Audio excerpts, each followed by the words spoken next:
Imagine the ultimate dark alliance, Sauron, the master architect of domination, uniting with the Balrog of Moria, a primal engine of fire and shadow.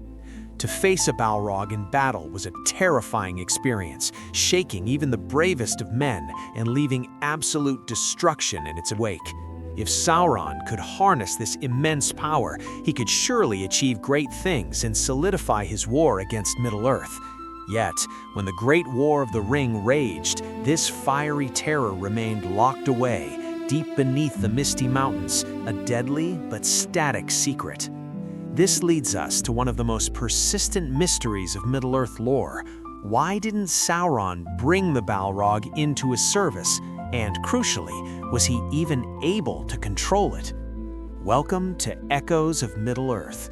Today, we delve into the nature of these ancient evils, Sauron's strategic calculations, and the cosmic principles that made this ultimate villain team-up impossible.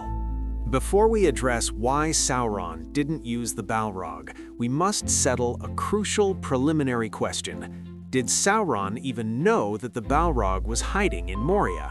The Balrog, also known as Durin's Bane, was one of the few surviving Balrogs after the cataclysmic War of Wrath, the battle that ended the First Age and saw the downfall of Morgoth. Those that survived that conflict were forced to flee and hide in deep places beneath the earth, seeking seclusion and survival to avoid being hunted down by the forces of the Valar. It is certainly plausible that even Sauron may not have known where they were hiding.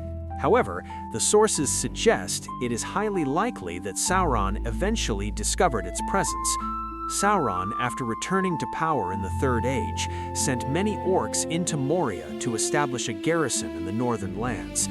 Some of these orcs must have encountered the Balrog, and in fact, we see them fighting alongside it despite being utterly terrified by its presence.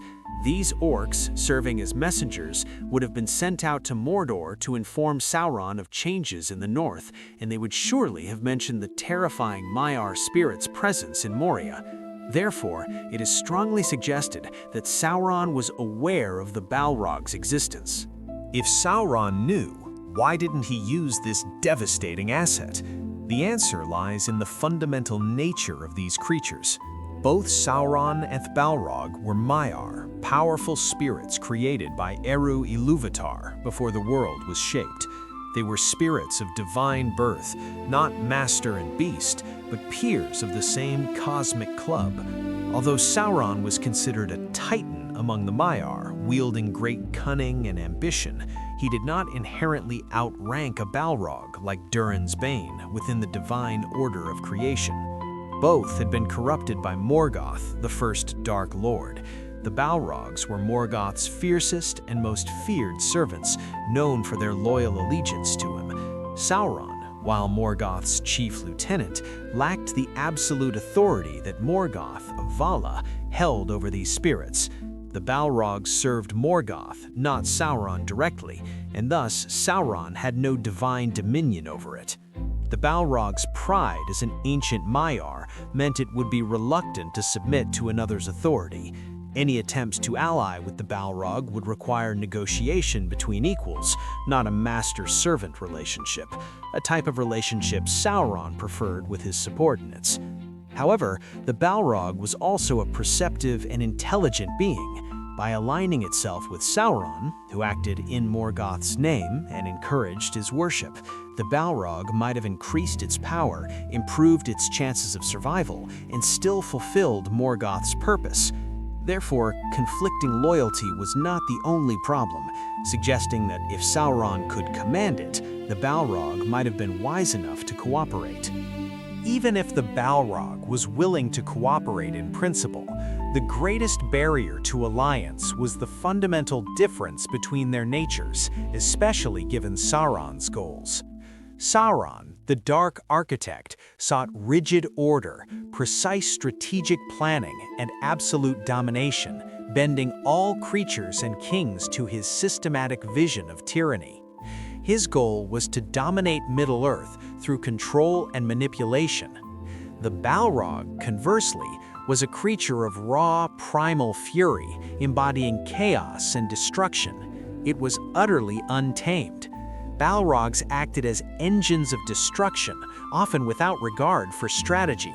Its motivation was the desire for destruction, not strategic conquest or intricate plotting. A creature driven by raw power and fury rather than subtlety and guile did not fit Sauron's careful mold. Sauron understood that the Balrog's presence, while terrifying, would be unpredictable and chaotic, risking disruption to his carefully orchestrated war machine. Without a controlling hand, the Balrog could wreak havoc indiscriminately, potentially attacking friend and foe alike. Precision and strategy were crucial to Sauron, and the Balrog's chaotic nature would undermine his efforts. Furthermore, Sauron faced severe limitations in compelling the Balrog, especially in the Third Age. Sauron was not whole, his power had diminished greatly. After the fall of Numenor, his physical form was destroyed, stripping him of considerable strength. He then poured a substantial part of his essence into the One Ring. By the time of the War of the Ring, without the ring in his grasp, Sauron lacked the raw power to subdue a proud peer like a Balrog, making any attempt at command a colossal challenge. Sauron's primary tool for subjugation, the One Ring, was also ineffective against the Balrog. The ring worked by corrupting and binding those who were susceptible to its influence, such as men. However, the Balrog, as a powerful and independent Maiar, was already maximally corrupted by Morgoth millennia ago. Since its evil was already complete and aligned with Morgoth's original discord, there was nothing left for the ring to corrupt, making the Balrog highly resistant to Sauron's primary means of control. The ring was not a guarantee of control over such a formidable and independent entity.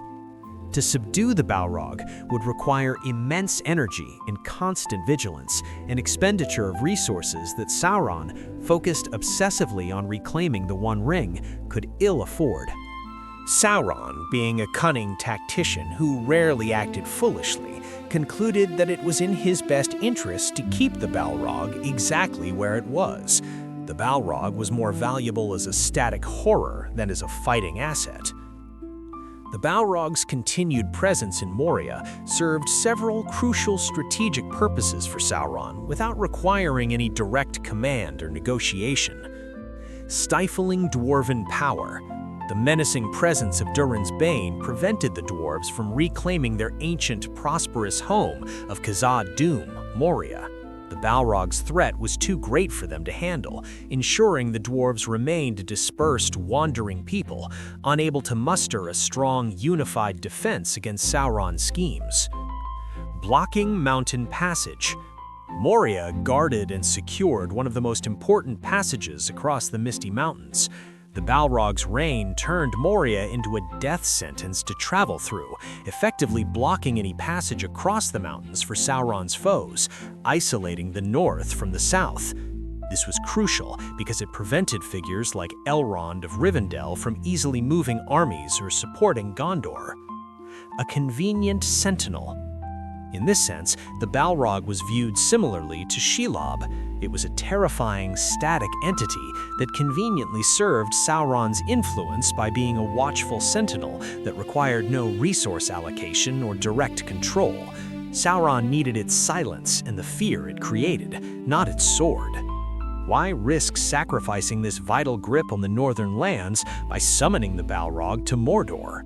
Sauron, confident in his armies, trolls, Nazgûl, Mumakil, and his war of attrition against Minas Tirith, did not believe the Balrog would make much of a difference to the ultimate outcome of the war, especially since the true threat lay in the destruction of the One Ring, not on the battlefield. Finally, Sauron's choice was tempered by caution rooted in ancient history and profound arrogance. Sauron would have been well aware of the dire lesson from the First Age, the fate of Morgoth and the monstrous spider, Ungoliant.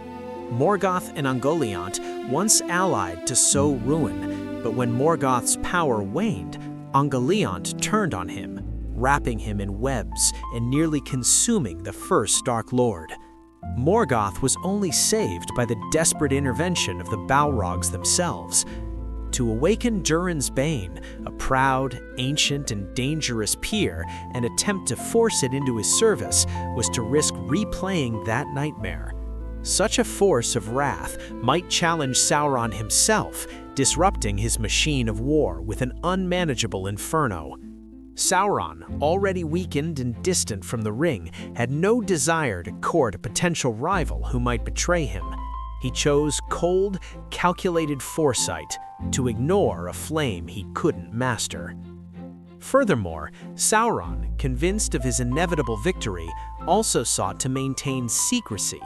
An open alliance with a creature as dramatically evil and memorable as the Balrog would have immediately shattered his carefully constructed deception, alerting the wise, like Gandalf and the White Council, and galvanizing the free peoples into a unified coalition against him. Sauron's decision not to use the Balrog of Moria was not an oversight, but a strategic calculation rooted in necessity and caution. The Balrog was simultaneously too powerful, too independent, too chaotic to command, and too valuable in its silent, terrifying position beneath the Misty Mountains. Sometimes, the most powerful piece on the board is the one that doesn't move. What are your thoughts on Sauron's strategy? Was keeping the Balrog contained the wisest move, or should he have risked using Durin's Bane in the battles of the South? Let us know in the comments below. If you enjoyed this deep dive into the shadows of Middle-earth, don't forget to like this video and subscribe to join the Echoes of Middle-earth Fellowship today.